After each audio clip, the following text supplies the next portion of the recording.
So, atutong way birth certificate, sa gyapon na ato local civil registrar. Andam na muhatag sa inyo na ito.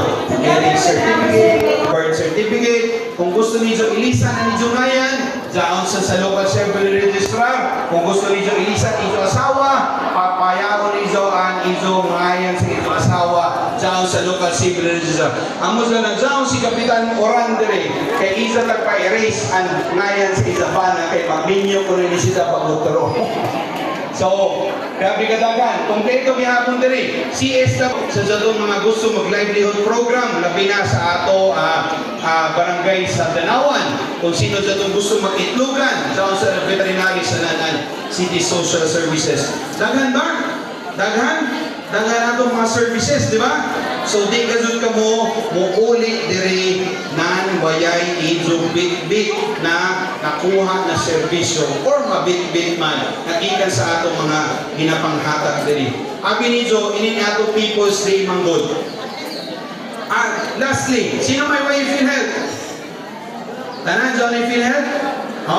Tanan dyan na. So, ang dyan niya pa yung PhilHealth, palakpakan nato. PhilHealth Year 4, kay ibang yapo nato sila.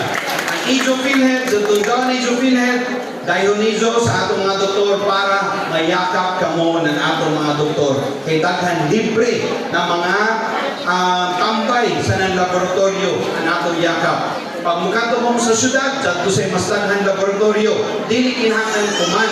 Basta magparehistro ka mo sa yakap, pwede anytime dyan within 1 year. Plus, mabutang na kita ng parmasiya sa syudad ng Surigao. Kung marehistro ka mo sa yakap program, dyan iso 20,000 kada tuig na worth of medicines. Lakpakan na itong PhilHealth. Sakto ba PhilHealth?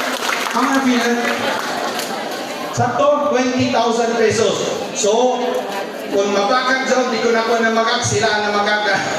Pero tinood dyan, ay magbutang na kita ng pharmacy sa Surigao sa ato Top Health Center kay para dry is 20,000 worth of medicine sa YAKA program. Trapakan nato.